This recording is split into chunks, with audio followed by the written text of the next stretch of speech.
Hello साथियों, स्वागत है आप सभी का हमारे YouTube चैनल में। मैथ का आज दूसरा प्रैक्टिस सेट हम लोग करेंगे। पहला प्रश्न है, एक मेज 1140 रुपए में बेचने पर एक व्यक्ति को 5% हानि होती है, तो उसे 5% लाभ के लिए वह मेज कितने में बेचनी चाहिए। 1140 रुपए में बेचने पर उसे 5% की हानि होती है, अर्थात 95% की वैल्यू कितनी है, 1140 रुपये। उसे कितने प्रतिशत लाभ चाहिए, 5% लाभ चाहिए, अर्थात वैल्यू कितनी हो जाएगी, 105%। तो इसे ज्ञात करने के लिए क्या करेंगे, 1140 बट्टे 95% इंटू 105%।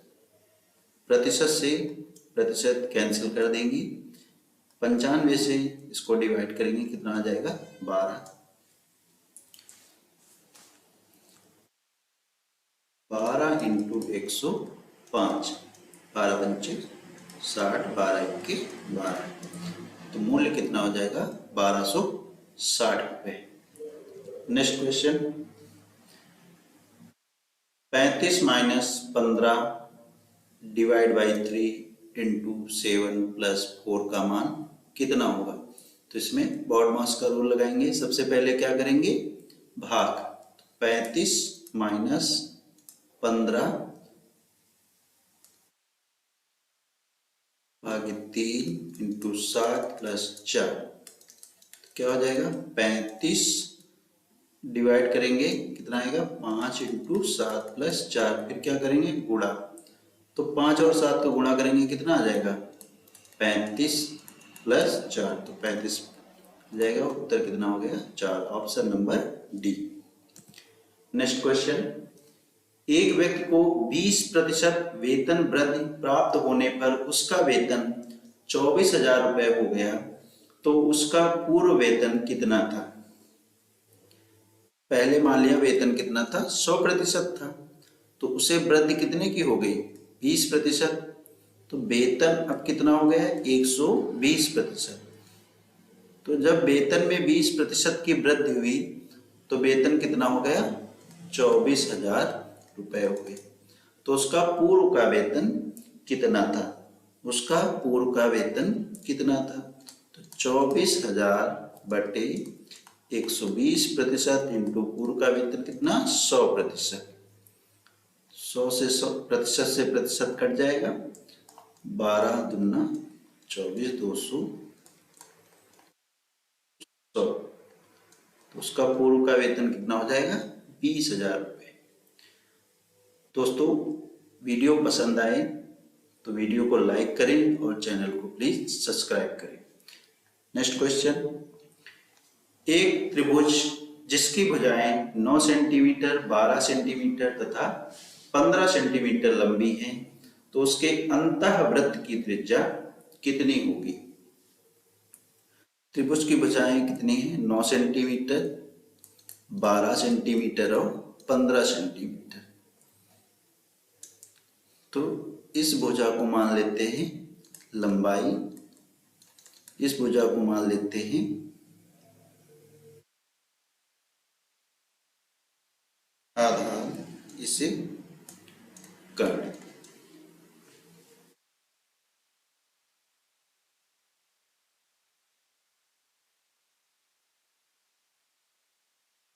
पाइथागोरस प्रमेय, 9 का स्क्वायर प्लस 12 का स्क्वायर प्लस बराबर 15 का स्क्वायर। पाइथागोरस प्रमेय क्या होती है, लंब प्लस आधार का स्क्वायर किसके बराबर होता है, कर्ण के बराबर। अगर ये बराबर आएंगी तो ये कोण कैसा होगा, समकोण त्रिभुज होगा। तो 9 का स्क्वायर करेंगे 81, 12 का स्क्वायर 144, 15 का स्क्वायर 225, तो 225 बराबर 225, अर्थात ये कैसा कोण है, समकोण त्रिभुज है। तो समकोण त्रिभुज के अंतःवृत्त की त्रिज्या ज्ञात करने का फार्मूला होता है R बराबर लंब प्लस आधार माइनस कर्ण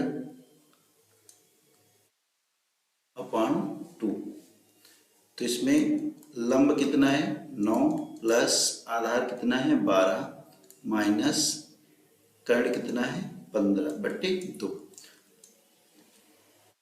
12 और 9 ऐड करेंगे कितना आ जाएगा 21 माइनस 15/2, 6/2 अर्थात 3 सेंटीमीटर। तो अंतःवृत्त की त्रिज्या कितनी हो जाएगी 3 सेंटीमीटर। अगला प्रश्न है,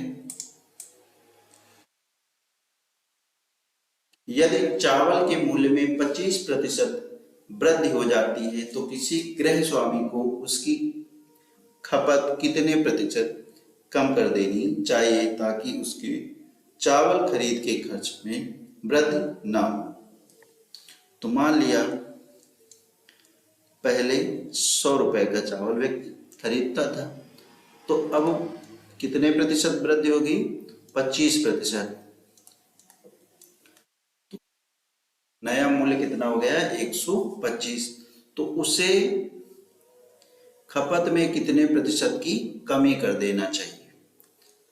तो प्रतिशत कमी बराबर दोनों का अंतर बटे नया मूल्य इंटू 100।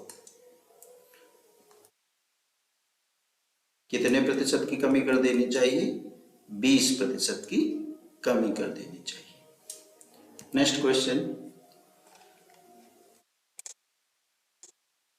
50 पैसे 25 पैसे और 10 पैसे के कुल 480 सिक्के हैं, उनका मूल्य 5:3:1 के अनुपात में है, तो उन सिक्कों की संख्या कितनी होगी। 50 पैसे 25 पैसे और 10 पैसे के कुल 480 सिक्के हैं, इनके मूल्य का अनुपात 5:3:1 है। तो प्रत्येक प्रकार के कितने सिक्के हैं। तो मान लिया कि 50 पैसे के जो सिक्के हैं उनका मूल्य कितना है 5 रुपए, 25 पैसे के जो सिक्के हैं उनका मूल्य कितना है 3 रुपए और 10 पैसे के सिक्कों का मूल्य है 1 रुपए। तो सिक्कों की संख्या का अनुपात, तो सिक्कों की संख्या का अनुपात कितना हो जाएगा। अगर 50 पैसे की सिक्कों का मूल्य कितना है 5 रुपए, तो सिक्कों की संख्या कितनी हो जाएगी 10। और 25 पैसे के सिक्कों का मूल्य कितना है 3 रुपए, तो सिक्कों की संख्या कितनी होगी 12। 10 पैसों के सिक्कों का मूल्य कितना है 1 रुपए, तो सिक्कों की संख्या कितनी होगी 10। तो इनका अनुपात कितना आ जाएगा 5:6:5।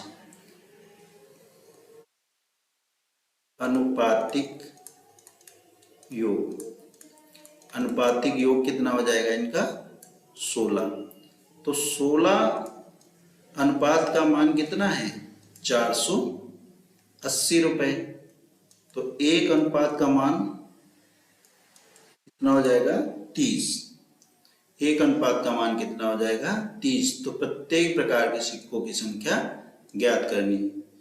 तो 50 पैसे के सिक्कों का अनुपात कितना है 5, तो इनकी संख्या कितनी हो जाएगी 150। 10 पैसे के सिक्कों की संख्या 25 पैसे की सिक्कों की संख्या का अनुपात कितना है 6, तो इनकी संख्या कितनी हो जाएगी 180। 10 पैसे के सिक्कों का अनुपात कितना है 5, तो इनकी संख्या कितनी हो जाएगी 150।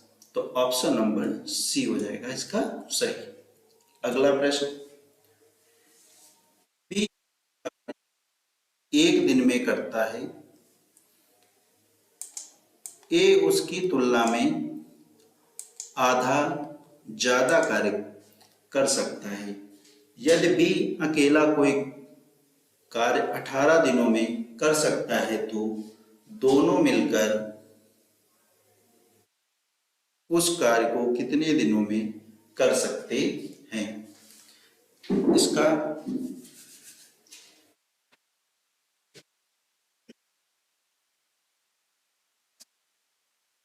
बी जितना कार्य एक दिन में कर सकता है, ए उसकी तुलना में आधा ज्यादा कार्य करता है। तो इनकी कार्य क्षमता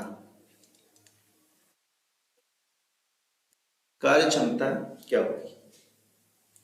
बी यदि एक कार्य करता है तो ए कितना कार्य करेगा? आधा ज्यादा, अर्थात 1.5 कार्य करेगा। कितना कार्य करेगा? 1.5 कार्य बी करेगा।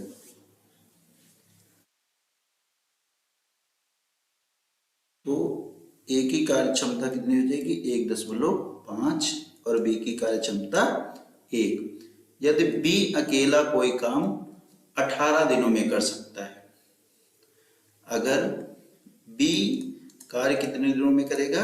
18 दिन में करेगा, तो ए कार्य कितने दिन में करेगा? क्योंकि ए की कार्य क्षमता क्या है? बी से ज्यादा है। तो ए काम करेगा कितने दिन में? ए काम करेगा 12 दिन में। ए कार्य कितने दिन में करेगा? 12 दिन में करेगा। तो दोनों मिलकर उस कार्य को कितने दिन में कर सकते हैं? तो ए प्लस बी का एक दिन का कार्य बराबर 1/12 प्लस 1/18। एलसीएम कितना हो जाएगा इसका? 36, 12, 3 बार 2, कितना हो जाएगा? 5/36। तो समय बराबर क्या होगा? 36/5 दिन। कितने दिन में कार्य कर सकेंगे? 36/5 दिन में कार्य कर सकते हैं दोनों मिलकर। अगला प्रश्न है, 6 मेज और 12 कुर्सियां 7800 रुपए में खरीदी गई। यदि एक मेज का औसत मूल्य 750 रुपए हो तो एक कुर्सी का औसत मूल्य कितना होगा? 6 मेज और 12 कुर्सी कितने में खरीदी गई? 7800 रुपए में। एक मेज का औसत मूल्य कितना है? 750 रुपए। तो मेज कितनी? 6 मेज। तो 6 मेज का प्लस, तो एक कुर्सी का औसत मूल्य क्या होगा? तो एक कुर्सी का औसत मूल्य मान लिया x होगा, तो 12 इंटू एक्स बराबर 7800 रुपये। तो 12x बराबर 7800 माइनस 6 मेज का मूल्य कितना आ जाएगा? 4500 रुपये। तो 12 मेज का मूल्य कितना आ जाएगा?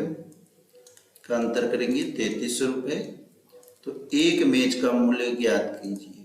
तो एक मेज का मूल्य कितना हो जाएगा? 12 से भाग करेंगे 275। तो एक मेज का मूल्य कितना हो जाएगा? 275 रुपये। अगला प्रश्न, 360 के कितने धनात्मक गुणनखंड होंगे? 360 के कितने धनात्मक गुणनखंड होंगे? इस प्रश्न के करने के लिए एक ट्रिक है। 360 इसको डिवाइड कर लेंगे 12 इंटू 30 में। तो ये कितना हो गया? 360 आएगा। इसका गुणनफल कितना आएगा? 360। अब 12 को डिवाइड करेंगे तो 3 इंटू 4, ये कितना हो जाएगा? 5 इंटू 6। 3 इंटू 4 इंटू 5 इंटू 6 के गुणनखंड कितने होंगे? 2 इंटू 3। अब 2 का गुणांक कितना है? 4, और 3 एक बार और है, तो 2 का गुणांक कितना है? 4। तो 2 का 4 से गुणा करेंगे कितना आ जाएगा? 8 इंटू कितना बचा? ये 5 इंटू 3 की घात 3, 3 इंटू 3 9। अब 8 को कितना लिख सकते हैं? 2 की पावर 3 इंटू 5 की पावर 1 इंटू 3 की पावर 2। अब इन संख्याओं की जो पावर है इनमें एक जोड़कर लिखेंगे। पावर कितनी है 2 की 3, तो इसको लिखेंगे 4 इंटू 5 की पावर 1 है तो कितना लिखेंगे 2 इंटू 2 की पावर 3 की पावर कितनी है 2, तो इसको कितना लिखेंगे 3। अब इन घातों का आपस में कर देंगे गुणा, तो 4 इंटू 2 8, 8 इंटू 3 24, तो 360 के कितने धनात्मक गुणनखंड हो जाएंगे 24।